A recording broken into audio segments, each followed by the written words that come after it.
Alô, devoto, que bom ter você junto com a gente neste caminho de evangelização, viu? Nós somos do Santuário Basílica do Divino Pai Eterno e temos várias frentes de evangelização e é por isso que eu vim prestar contas para você hoje. Temos a construção da nova Casa do Pai, as obras sociais redentoristas, a manutenção do nosso Santuário Basílica e ainda a TV, que chega a milhares de lares pelo nosso Brasil. Hoje eu estou aqui, num cenário diferente e aqui também é um braço de evangelização, viu? Estamos na Rádio Difusora Goiânia e hoje você vai conhecer um pouquinho dessa história que você, filho evangelizador, também ajuda a construir. Se você não é um filho evangelizador ainda, ligue agora pelo 62 3506 9800. 62 3506 9800. Bem-vinda, Vanessa, bem-vindo você que acompanha o Alô Devoto aqui na TV Pai Eterno. Irmão, conta pra gente um pouquinho a respeito da história. Quem nos acompanha é de diversas partes do nosso Brasil. Vamos relembrar a história da Rádio Difusora Goiânia. Exatamente. Bom, essa emissora ela foi criada por dois empresários em 1957. Só que 2 meses depois dela ter sido criada, o então arcebispo de Goiânia, Dom Fernando Gomes dos Santos, que estava chegando na Arquidiocese de Goiânia, criou, inclusive logo que chegou, a revista da Arquidiocese, criou uma universidade que hoje é a PUC Goiás. Então ele também deu um passo de adquirir a então Radiodifusora de Campinas, bairro de Goiânia, para a Arquidiocese. Então a rádio começou assim, uma rádio pequena de 250 watts, em onda média, transmitindo apenas aqui para essa região e foi adquirida pela Arquidiocese 2 meses depois de criada. E o objetivo da Arquidiocese naquele momento era dar voz para a igreja no rádio, um veículo muito forte na década de 50 e 60, e também dar voz ao movimento de educação de base, o MEB, que naquele período foi muito importante para a alfabetização em várias regiões do centro-oeste, do norte de Minas e do nordeste do país. Então a difusora era para ser a rádio que aqui em Goiás fosse executar esse projeto do movimento de educação de base, que eram aulas através do rádio. Pense, pessoas que aprenderam a ler e a escrever ouvindo as aulas através do rádio. Olha só. Mas tinha um terceiro objetivo muito importante, que era de ser um microfone para as ações da igreja, e entre essas, o próprio Santuário do Divino Pai Eterno. Quando a Arquidiocese adquiriu a rádio, por estar muito próxima da paróquia de Campinas, Dom Fernando nomeou o então pároco de Campinas, o missionário redentorista Padre Nelson Geraldo Antonino, como primeiro diretor. Padre Nelson ficou por alguns anos, depois assumiu o Dr. José Luiz Bittencourt, um jornalista que faz parte também da história de Goiânia e ficou por muito tempo como diretor. Na década de 70, a emissora foi adquirida pelos missionários redentoristas. Na época, o vice-provincial era o que depois se tornou o bispo de Juazeiro, na Bahia, Dom José Rodrigues de Souza. E a rádio foi adquirida naquele ano de 1971 para ser o microfone do Santuário do Divino Pai Eterno. Tanto que o projeto de expansão da rádio que foi feito naquele período projetava a cobertura do sinal da difusora de Goiânia, já nesse período com esse nome, para atender o Santuário de Trindade. Se transmitia a missa dominical e se aprofundou, ampliou a cobertura que se fazia da Romaria. A difusora transmite a Romaria desde 57. Já no primeiro ano, ela já transmitia a missa solene da festa, depois, com o passar do tempo e quando a tecnologia permitiu, passou a transmitir a novena solene e outros programas de lá. Então, a partir de 71, sobre a propriedade dos redentoristas, que no ano de 1974 criou a Fundação Padre Pelágio para ser a mantenedora da Radiodifusora de Goiânia. De lá para cá, diversos missionários passaram por aqui para a coordenação dos trabalhos.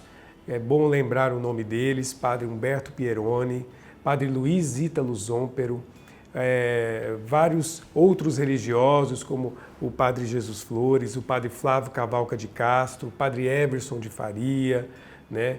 Também religiosos que não estavam no microfone, mas que ajudavam na coordenação da rádio, especialmente na contabilidade.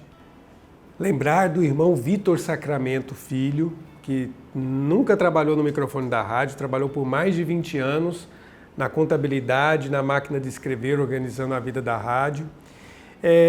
Também, claro, mais recentemente, o Padre Maurício Brandolise, o Padre Rafael Vieira, o Padre Wellington, que também passaram pelos microfones da rádio, o Padre Paulo César, que foi diretor por muitos anos, e grandes comunicadores que passaram por aqui, comunicadores muito importantes da história do rádio de Goiás.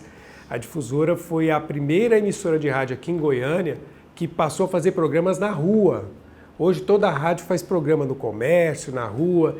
A Difusora tinha um pequeno auditório aqui embaixo e tinha um comunicador chamado Darcísio de Souza, que fazia os programas de auditório aqui. E ele resolveu levar a rádio para a rua, fazer programas dele das lojas, do comércio, que foi um sucesso ali na década de 70.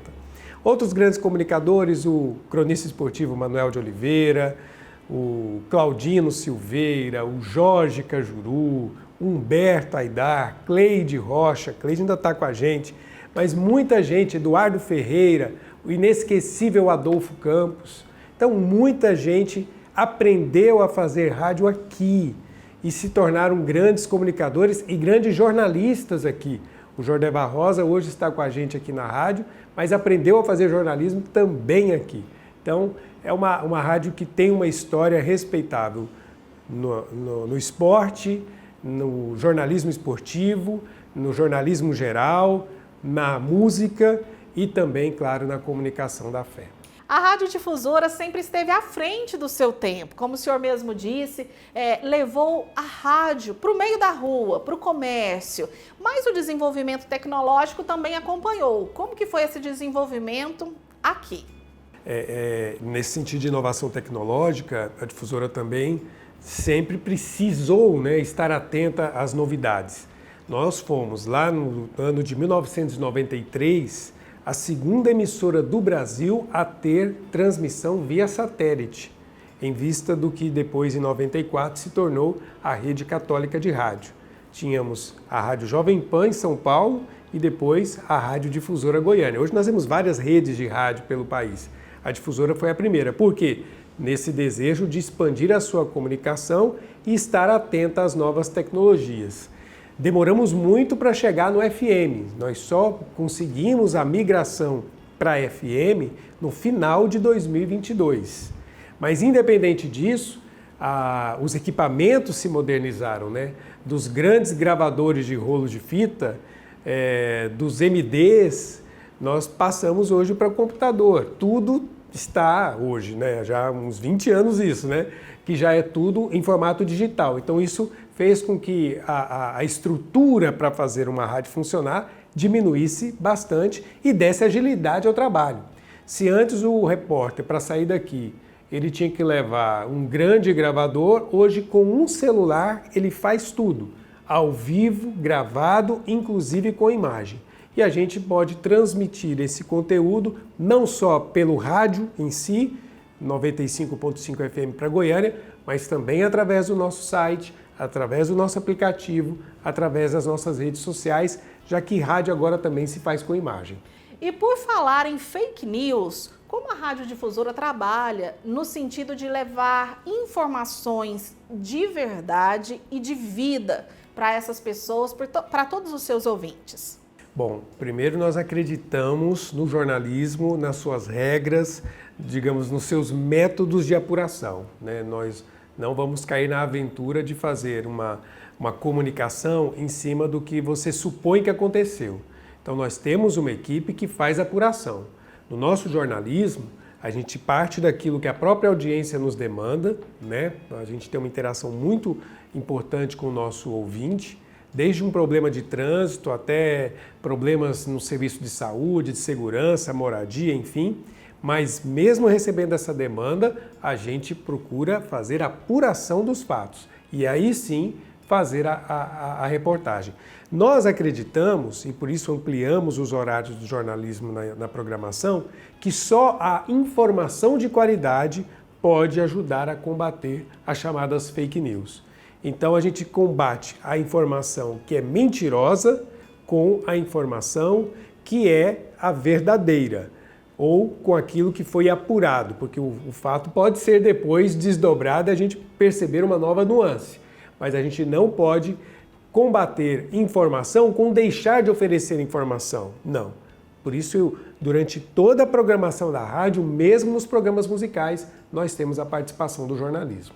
A radiodifusora que sempre deu voz ao povo, que fez assim com que o povo chegasse ao poder público, chegasse também àqueles que precisassem. Como é essa missão da radiodifusora, também, é claro, transmitindo esse amor do Divino Pai Eterno a tantos corações? Sem dúvida, a voz do povo, porque a gente precisa dar para o público a possibilidade de expressar o que pensa e de cobrar das autoridades os seus direitos, né?